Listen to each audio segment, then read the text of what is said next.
Alhamdulillahi Rabbil Alamin. Allahumma salli ala Sayyidina Muhammad wa ala alihi wa ashabihi ajma'in. Segala puji bagi Allah yang menciptakan kita, membentuk kita dengan sebaik-baik bentuk menurut ilmu Allah, mengurus kita setiap saat. Tidak ada satupun makhluk yang tidak diurus oleh Allah, menguasai segala-galanya dengan sempurna. Tidak ada yang bisa jadi tanpa izin Allah Subhanahu wa Ta'ala. Mudah-mudahan pagi ini kita termasuk orang-orang yang terus-menerus bisa mengingat Allah Subhanahu wa Ta'ala. Nah, puncaknya dari zikrullah adalah ketika dalam sholat. Pertanyaan pertama di kubur nanti adalah sholat. Barang siapa yang ingin memperbaiki urusannya, perbaikilah sholat. Sholat diperbaiki pertama adalah kualitas waktu. Orang yang tidak pernah mau sungguh-sungguh sholat pada waktunya, tepat pada waktunya, as-sholatu ala waktiha, itu orang yang suka melambat-lambatkan sholat, tidak suka tahajud. Ini termasuk orang yang kurang serius mau ditolong oleh Allah. Jadi seperti tangan yang mau menolong sudah siap, tapi yang ditolong tidak mau meraih tangan yang menolong. Begitulah. Mengerti tidak? Dalam situasi sulit, yang nolong sudah ada, tapi yang mau ditolong lambat aja. Jadi kita celaka karena kita melambat-lambatkan diri di dalam mengabdi ke Allah. Jangan bertanya kenapa pertolongan Allah telat, salah. Kenapa saya mengabdi ke Allah telat? Kenapa telat zikirnya? Kenapa telat baca Qur'annya? Kenapa telat tobatnya? Itulah masalah kita. Bukan pertolongan Allahnya yang lambat, tapi kitanya yang lambat mengabdi kepada Allah. Dua, yang diperbaiki adalah kuantitas, ya. Karena makin banyak kita sholat, sebetulnya semakin terlatih untuk memiliki sholat yang bagus. Sebetulnya pemanah itu kalau latihan memanahnya bagus, ya, makin sering berlatih, makin mahir dia memanah. Nah, sebetulnya sholat kita kalau semakin banyak, berarti semakin banyak berdoa, semakin banyak baca Quran, semakin banyak sujud, semakin banyak munajat, semakin banyak pertolongan Allah. Nah, yang ketiga, ini yang sangat penting, yaitu kualitas. Satu, waktu. Dua, kuantitasnya, jumlahnya. Yang ketiga, kualitas. Nah, bagaimana nih kalau saya belum bisa banyak, belum bisa seperti yang lain karena waktu saya terbatas? Seharusnya semuanya itu dijaga kualitasnya. Salah satu teknik menjaga kualitas sholat adalah seperti membuka brankas. Ada tahu brankas nggak? Apa? Barang bekas? Bukan. Brankas itu peti besi, ya. Bukan celengan. Kalau ada peti besi itu cara membukanya tuh ada kode-kodenya. Kode-kodenya diputar ke kanan, ceklek. 3, putar lagi ke kiri, 2, 5. Putar lagi ke kanan, ceklek. Harus hati-hati karena kalau kelewat itu pintu nggak bisa kebuka. Kalau salah nomor tidak hati-hati, maka sangat saya lihat kalau orang membuka brankas itu pakai perasaan, ceklek, ke kiri, ceklek. Semuanya itu penuh dengan kehusuan, akurasi, ya, dan dinikmati. Nah, seperti itulah coba nanti niat ceklek. Saya niat sholat duhur, sholat subuh, 2 rakaat lillahi ta'ala, di hati itu. Allahu Akbar. Allah Maha Besar. Bismillahirrahmanirrahim. Ceklek dengan menyebut namamu wahai Allah. Di hati itu ya, lisan menyebut basmalah, tapi hati kalau bisa memahaminya enak, sama-sama. Dengan menyebut namamu wahai yang maha pengasih, maha penyayang. Ada yang dipelankan. Alhamdulillahi Rabbil Alamin. Segala puji hanya bagimu wahai Allah, Rabb semesta alam. Ar-Rahmanir-Rahim. Wahai yang maha pengasih, wahai Allah yang maha penyayang. Maliki Yaumiddin. Saat nyebut Maliki Yaumiddin tuh hati tuh menjiwai Maharaja di hari pembalasan. Iyyaka na'budu wa iyyaka nasta'in. Hanya kepadamu ya Allah kami mengabdi. Hanya kepadamu kami mohon pertolongan. Ini tuh harus dinikmati. Jadi nggak ada lagi nih saya mau mengabdi selain hanya untuk Allah. Tidak ada ibadah kecuali hanya kepada Allah. Dan tidak ada saya mau minta tolong kecuali ke Allah. Hanya kepadamu. Jadi kalau kita Fatihahnya bagus, coba lihat ini.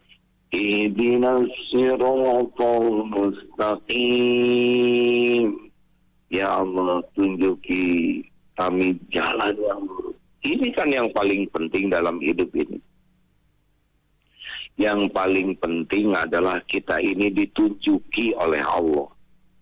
Ditunjuki mau bicara apa, ditunjuki mau mikir apa, ditunjuki mau ingin apa. Adik-adik tahu nggak? Orang yang paling nikmat itu adalah ditunjuki apa yang akan Allah beri. Pasti ketemu nggak? Ketemu. Yang apes itu adalah ingin sesuatu yang tidak ada takdirnya. Misalkan ada yang nanti sudah besar, santri ini naksir seseorang, padahal bukan jodohnya, itu jodoh sahabat karibnya. Aduh, stres ya. Yang paling enak adalah diilhamkan oleh Allah untuk menginginkan sesuatu yang udah jadi takdirnya. Pasti ketemu, benar? Dengan takdir itu. Makanya kalau sholatnya bagus, Fatihahnya bagus, mesti ditunjuki. Ditunjuki apa? Ihdinas siratal mustaqim. Siratal ladzina an'amta 'alaihim ghairil maghdubi 'alaihim waladdallin.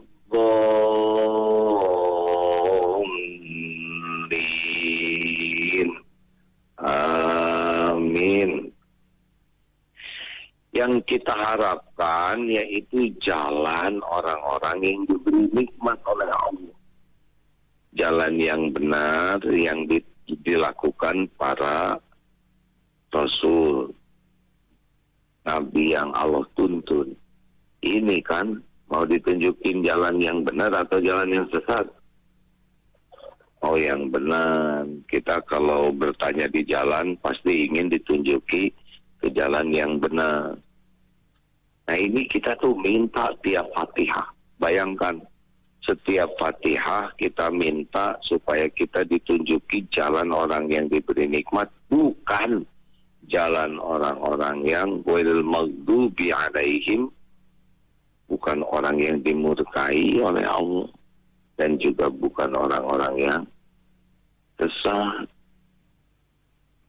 Makanya baca Fatihah itu sebetulnya luar biasa pentingnya, karena kita bakal diberikan tuntunan. Kalau benar bacaannya, dituntun, pikiran dituntun, mata dituntun, lisan dituntun, tangan dituntun, kaki dituntun, keinginan dituntun, langkah dituntun, nafsu dituntun. Enak, jadilah seperti Rasulullah SAW. Karena minta dituntun, maka oleh Allah yang maha mendengar pasti tahu. Nah, banyaknya kita baca Fatihah Enggak ingat kita lagi minta. Betul? Bismillahirrahmanirrahim. Alhamdulillahirabbil alamin arrahmanirrahim maliki yaumiddin iyyaka na'budu wa iyyaka nasta'in ihdinas siratal mustaqim siratal ladzina an'amta 'alaihim ghairil maghdubi 'alaihim waladdallin. Amin. Bismillahirrahmanirrahim. Allah subhanahu wa ta'ala wa lakal hamdu bismillahirrahmanirrahim. Allah subhanahu Allah akbar. Bikul alhamdulillah wa jalla wa dini wa qina wa Allah subhanahu wa ta'ala. Allah pada tahiyatul barakatuh salawatu tabatillah sama lihat. Masa begitu? Ada yang begitu? Aku orang yang sholatnya cepat, gimana bacaannya? Padahal itu kan saat minta kepada penguasa kita, penguasa langit dan bumi. Jadi kalau baca Fatihah saja diijabah itu beres tuh hidup tuh. Kalau baca Al-Fatihah saja beres, bagus, diterima oleh Allah, dikabulkan, beres tuh hidup tuh. Karena semuanya itu memerlukan petunjuk. Benar? Nih, petunjuk itu ada hidayah itu ada beberapa tingkatan. Waktu kita lahir, langsung ada petunjuk dari Allah, hidayah. Seperti kitanya insting. Pas lahir langsung nangis. Nah,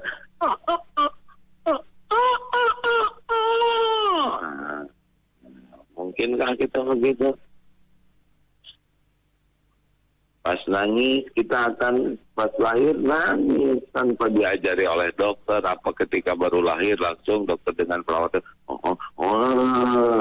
enggak, dokter nggak ada yang ngasih contoh. Itu insting. Langsung kita menyusui, semuanya juga insting.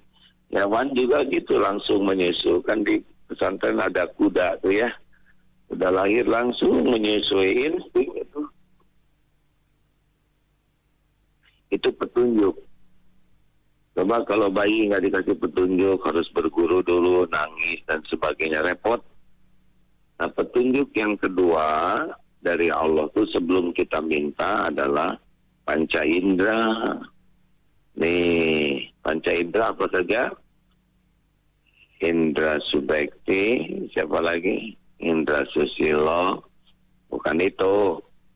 Satu, penglihatan mata. Dua, pendengaran telinga. Ini mungkin kita nggak ngerti ini kenapa mata bisa begini, bisa ngelihat warna-warni, ada jauh dekat terlihatnya, ada pendengaran. Kenapa ini suara kedengaran? Nggak ngerti ini. Kenapa ada gendang? Ternyata ada gendang, ada goong di telinga kita. Terus apa lagi panca indera yang ketiga? Pada lupa. Satu, penglihatan, indera penglihatan yaitu mata. Dua, indera pendengaran yaitu telinga. Yang ketiga, indera penciuman. Ini karunia Allah nih itu. Terasi. Kita kenal terasi dan dibuat sama hidungnya oleh Allah syarafnya. Coba kalau beda-beda. Ketika mencium terasi, ini anggrek nih. Repot. Salah satu yang membuat makanan nikmat itu adalah penciuman. Yang makan mulut tapi nikmat. Coba nanti makan ya, ditutup hidung. Jangan tercium aromanya. Beda itu rasanya. Yang keempat, indera rasa yaitu kan rasa lidah.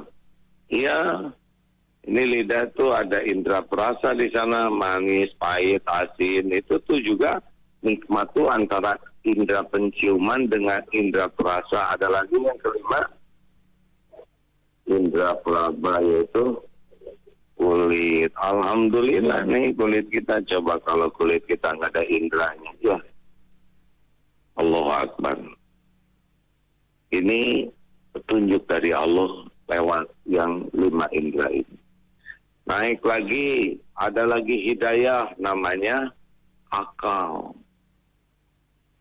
Akal kita, kalau kuda ya, itu akalnya tuh tingkatannya secerdas-cerdasnya tuh sampai seperti anak umur 3 tahun. Jadi kuda itu binatang yang diberi akal, tapi nggak bisa strategi dengan kuda-kuda yang lain, mengatur perencanaan, bagaimana ini melempar yang ada di atasnya. Ya kuda mah enak di kandang juga, rezekinya datang ya santri yang arif, bener. Kuda sepinter-pinternya kuda katanya paling seperti akal anak umur 3 tahun. Ada juga monyet, itu juga ada akal tapi sederhana, berbau insting. Nah manusialah kalau nangis atau insting dapat semua. Kemudian binatang dapat insting. Indra binatang macam-macam. Yang paling sempurna indra itu manusia. Dan akal manusia yang paling tinggi. Ya, binatang ada yang pakai akal juga tapi sederhana. Ini petunjuk dari Allah lewat akal kita. Nah, akal ini untuk apa? Akal ini yang disebut ulil albab, yaitu alladzina yadhkurunallaha qiyaman wa qu'udan wa 'ala junubihim wa yatafakkaruna fi khalqis samawati wal ard rabbana ma khalaqta hadza batila subhanaka faqina adzabannar.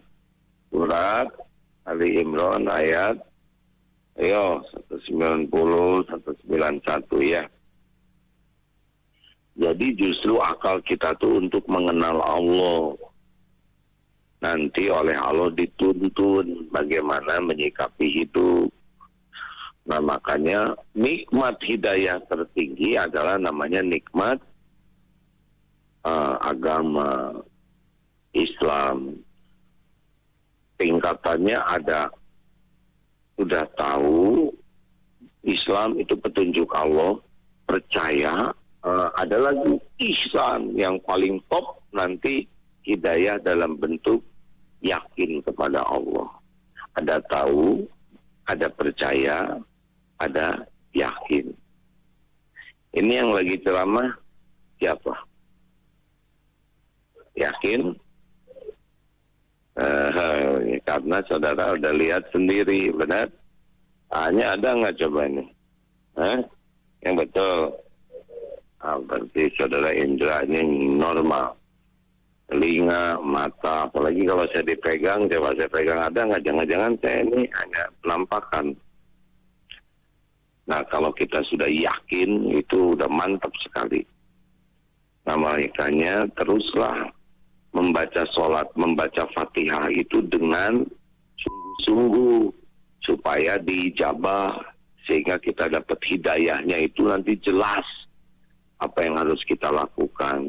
Kan bicara saja kita perlu pertolongan Allah. Kalau enggak bicara bisa ngelanturin, bisa seomong sekenanya, celetak-celetuk sesukanya, ngomong bisa bohong, bisa dilebih-lebihkan, bisa tidak benar, bisa dikurangi, bisa nyakitin orang, bisa gibah, bisa fitnah.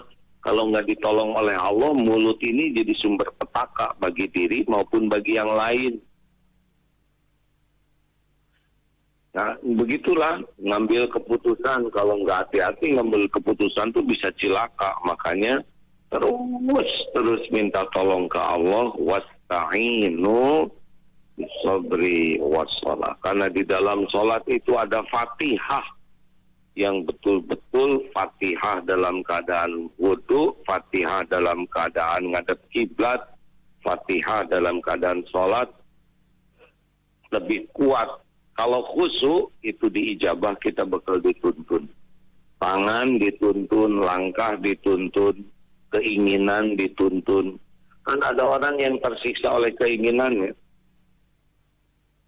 Betul?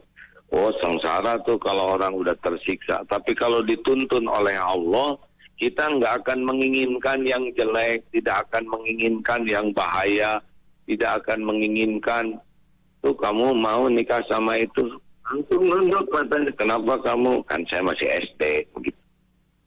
Ya, Kalau Allah nundukkan, nggak ingin jadinya. Berapa banyak orang yang tersiksa gara-gara matanya tidak terjaga, mulutnya tidak terjaga, keinginannya tidak terjaga. Makanya kalau ada santri yang matanya nunduk, itu pertolongan Allah. Yang matanya jelalatan gitu, itu siap-siap teraniaya tuh. Nanti ditanamkan aja oleh Allah di hatinya suka, udah pening ya. Di mana-mana hanya ada wajah dia. Makan dengan asin, kenapa asin wajahnya seperti wajah dia? Kan jadi stres itu hadirin. Nah begitulah. Coba kita sholatnya nanti seperti brankas, membuka brankas. Setiap bacaan, setiap gerakan hadir hati kita ya. Allahu Akbar.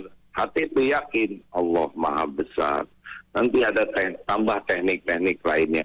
Sekarang itu aja dulu. Subhana Rabbiyal Azim. Ceklek.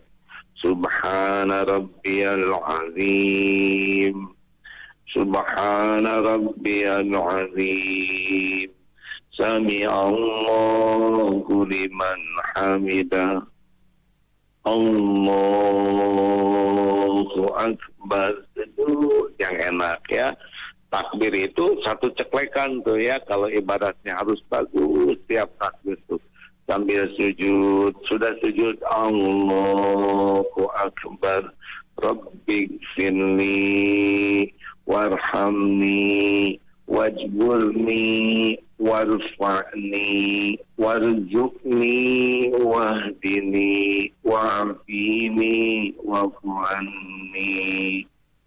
Allahu Akbar. Gitu. Enak nanti hadirin. Nggak terasa. Selain enak juga diijabah. Diampuni, disayangi, dicukupi, diangkat derajat, diberikan rezeki yang melimpah halal barokah, ditunjuki, disehatkan lahir batin, dan dihapuskan semua dosa aibnya. Masya Allah. Demikian para pendengar, mudah-mudahan kita termasuk yang sholatnya tidak rutinitas, tapi sholatnya itu benar-benar menjadi sarana penting untuk mendapatkan pertolongan Allah ya, karena kita ini nggak bisa apa-apa. Yas'aluhu man fis samawati wal ard kulla yaumin huwa fis sya'n.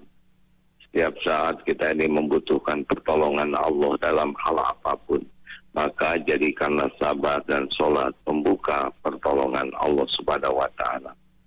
Terima kasih kepada semua pihak yang kemarin hadir di Darut Tauhid. Kemarin itu 4.150 subuhnya, tapi yang itikaf 3.100 sekian. Sehingga subuhnya nambah 1.000. Alhamdulillah. Insya Allah kita akan biasakan nanti sholat subuh berkeliling dimanapun. Sekarang semua jamaah usahakan sholat subuh ya, berjamaah, dan nanti mudah-mudahan kita sosialisasikan keliling untuk mengajak memakmurkan sholat subuh berjamaah, pejuang subuh sebutnya katanya ya. Masya Allah. Terima kasih sekali lagi juga Kang Emil dan dari kepolisian yang kemarin hadir membantu. Alhamdulillah. Mudah-mudahan kita doakan negeri ini menjadi semakin baik, dipimpin oleh berbagai tokoh pimpinan yang benar-benar beriman teguh, berakhlakul karimah, dan berkemampuan untuk mengemban amanah. Amin ya rabbal alamin.